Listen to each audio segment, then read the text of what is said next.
covering sections 7.1 through 7.4. We have covered all the basic information that you need to know to get into a process that we call factoring.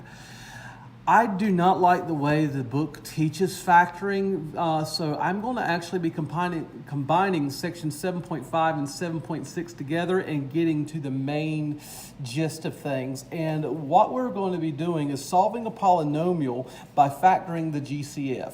All right, so that's the concept of this particular video. So just kind of going over some things. When you are solving a equation, so let me just kind of review something here. If I gave you y equals 3x plus 1, you know that if we went to go solve this, actually, let me give you something a little bit better than that, sorry. Here we go. If you know that if I were to solve this equation, I'm only going to have one possible answer because I could subtract 1 on both sides, and I could divide by 3, and I get that x is equal to something.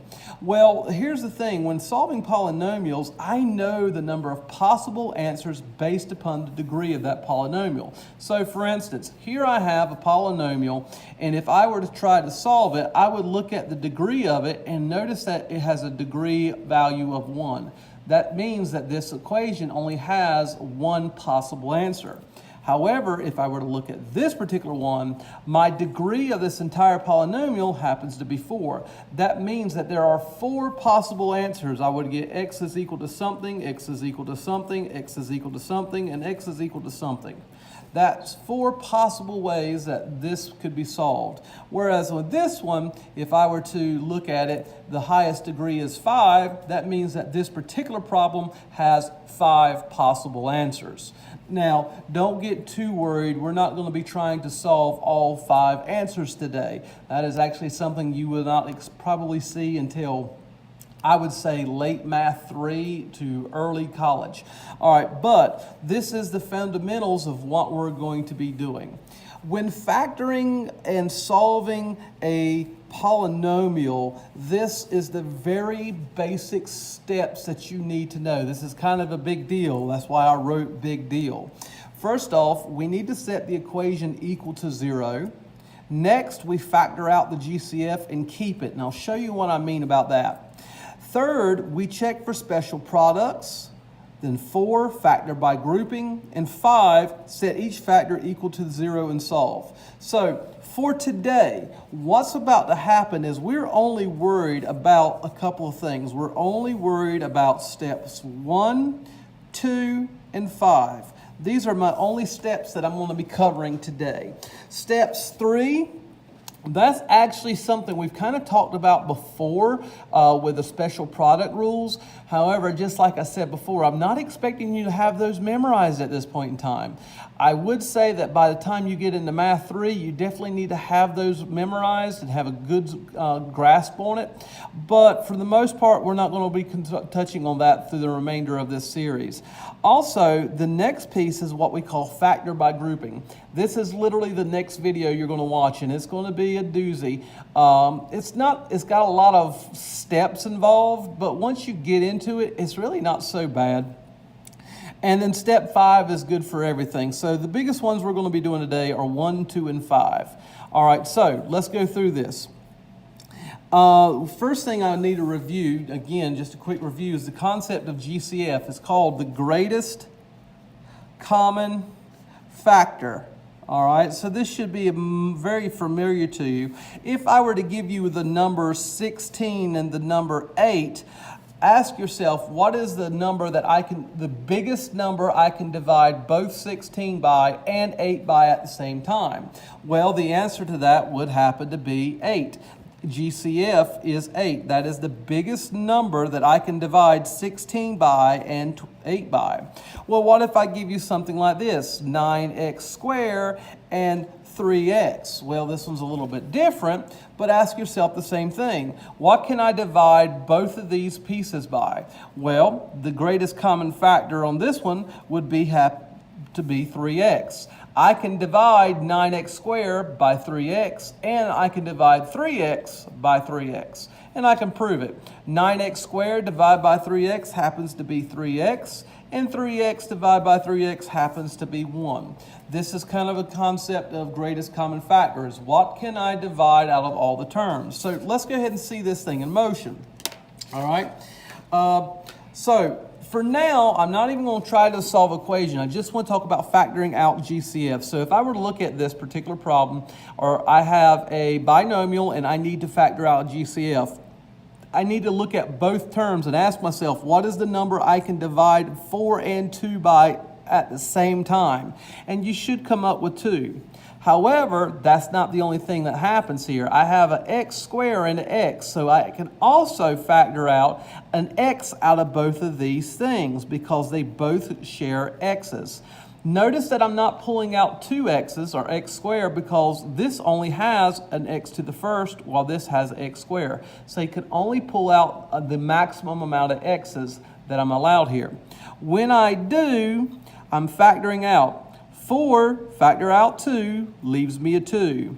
X squared, factor out x, leaves me with an x. 2, factor out 2, leaves me with a 1. X, factor out x, also leaves me a 1, which I don't have to write again. And so what I've done is basically, this is what factoring is kind of the reverse distributive property, if you want to look at it like that. Whereas if I were to go and multiply this out, 2x times 2x gives me 4x squared, and 2x times 1 gives me 2x. It's basically working backwards. So now I have this particular one. Ask yourself first, is there a number I can factor out of all 3 of these coefficients right now? And the answer to that is yes, I can factor out a 3. Well, what does that leave me? Well, 27 factor out 3 leaves me with a 9. 9 factored out 3 leaves me with a 3. And then 3 factor out of 3 leaves me with a 1. All right, so we just factored out all the coefficients. But now ask yourself, can I factor out a variable? I have an x to the third, an x squared, and just an x. All of these share an x, so I can factor out an x as well. X to the third, factor out an x, leaves me with x squared. X squared, factor out an x, leaves me with x. And then x factor out of x leaves me with 1, which I've already have to do that. And I could finish out my symbols here, which makes sense. And if I were to go ahead and do my distributive property, I can prove it. 3x times 9x squared is 27x to the third, and 3x times 3x is 9x squared, and 1 times 3x is 3x. That's the concept here. Why don't you try 3 and 4 on your own and see how you do?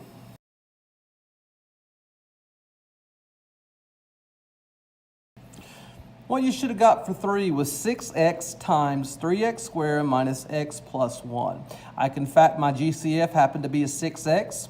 And number 4, if you look at it, we could only factor out a 6. There was no x in this last variable. So the best thing I could do was factor out a 6, and I would have gotten 4x to the fourth plus 3x squared minus 1. There was no x for me to factor out because only these 2 terms had x's. All right, so this brings us to the next piece, solving equations. So I'm going to kind of go back to my little steps here, and I said we were only going to do 1, 2, and 5 today, so let's talk about it. It says set the equation equal to 0. That's literally my first step. In this particular case, we've already done it. 4x squared plus 2x equals 0. That step is done. Then it says factor out the GCF and keep it. So what am I saying? I'm going to factor out my GCF. And in this case, it's going to be 2x, and that would leave me with 2x plus 1 is equal to 0. So I'm not getting rid of this factor. I'm leaving it there. And then lastly, it says in step 5, set each factor equal to 0 and solve. So here's a factor, 2x, and I can say that 2x is equal to 0. And then I can look at this one and say 2x plus 1 is equal to 0.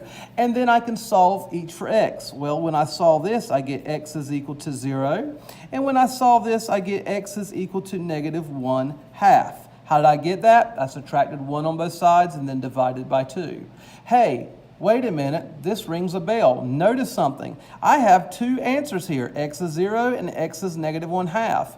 That holds true to something I said at the beginning.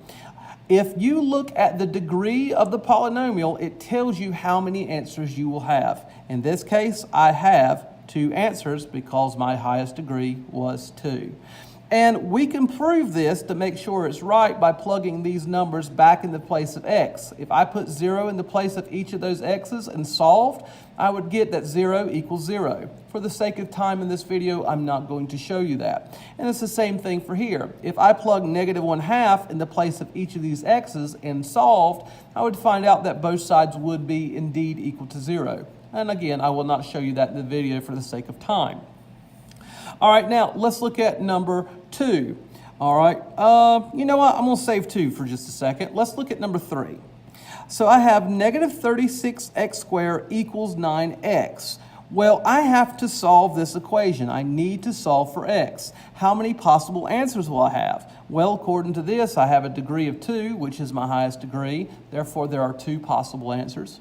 But in order to figure it out, my first step said to set the equation equal to 0. So what I'm going to do is I'm actually going to move this 9x to this other side.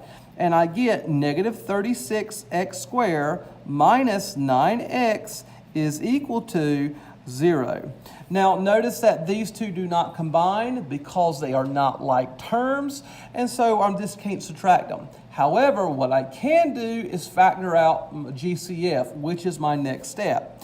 Right off the bat, I can tell you that my greatest common factor happens to be, and this time is a little bit different, it's going to be a -9, and since both of them have x, it's going to be a -9x. Why did I do -9x? Well, it just makes it nicer to factor out a negative when both of these are negative. Did I have to? No, not really, but it does work.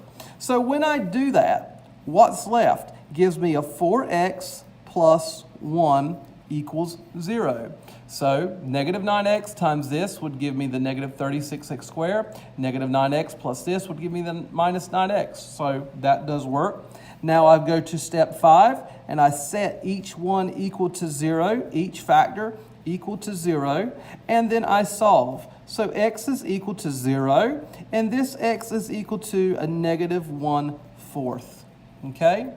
And again, I can prove this to be true by plugging this back into the calculator and double checking, and I would find out that this would indeed match up to be correct. So why don't you try number 2 and number 4 on your own?